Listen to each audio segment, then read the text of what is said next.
Assalamualaikum warahmatullahi wabarakatuh. Saya Devi Brianti, NIM 170254244407. Nah, di sini saya akan menjelaskan topik materi yang saya ambil dari tugas tradisional, yaitu tentang fermentasi oncom hitam. Nah, yang pertama ada definisi oncom. Oncom merupakan makanan tradisional Indonesia yang berasal dari daerah Jawa Barat.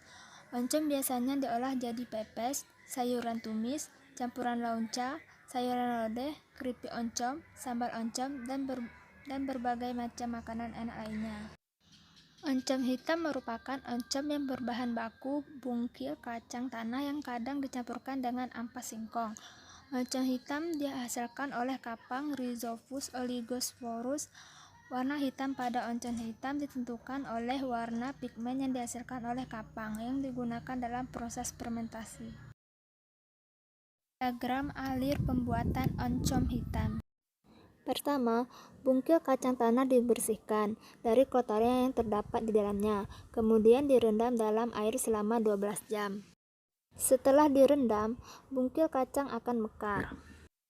Selama perendaman, kandungan minyak akan terpisah dan akan tampak pada permukaan air. Minyak yang dipisahkan dari bungkil dengan cara membuang airnya. Bungkil yang telah direndam, diayak dan dicuci. Buang semua kotoran yang menempel pada bungkil rendaman.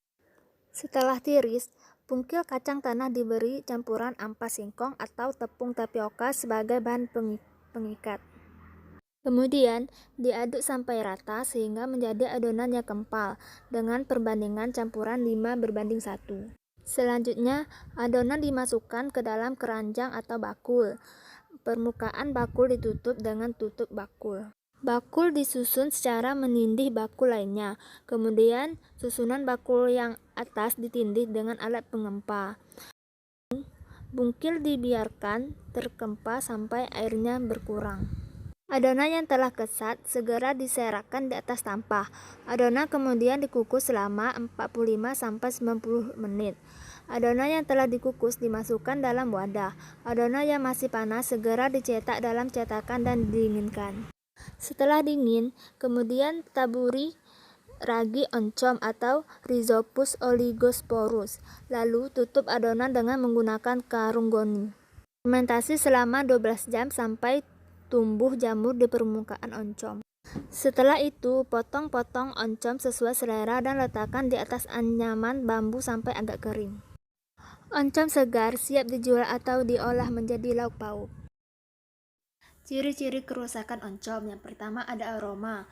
Aroma oncom asam dan lembab. Yang kedua ada rasa. Rasa oncom yaitu asam.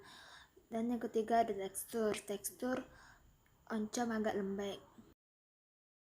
Manfaat oncom bagi kesehatan. Yang pertama, mencegah perut kembung.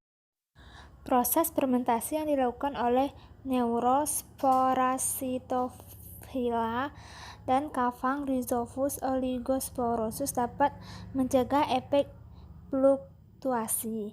Hal ini dikarenakan selama proses fermentasi oncom, kapang menghasilkan enzim alfa-galaktosidase yang menguraikan rafinosa dan stakiosa pada level yang lebih rendah. Yang kedua, menekan produksi racun aflatoksin. Pada saat proses pembuatan oncom, masalah sanitasi menjadi bagian yang harus selalu diperhatikan. Hal ini bertujuan untuk mencegah berkembangnya jenis mikroba lain. Yang ketiga, menjaga sistem pencernaan. Degradasi yang dilakukan oleh kapang saat proses fermentasi dapat menyebabkan beberapa oligosakarida sederhana seperti sukrosa, rafinosa, dan stakiosa. Yang keempat, mengurangi kolesterol. Para peneliti memeriksa efisiensi oncom dalam efisiensinya untuk mengurangi kadar kolesterol pada tubuh.